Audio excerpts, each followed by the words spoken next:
Здравейте, футболни фенове! Ние сме в къта на фен клуба на Милан България в Академията Дианабад.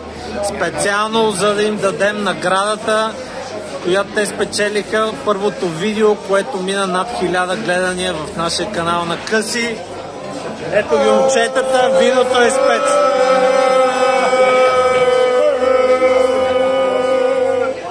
Уискито е специално британско.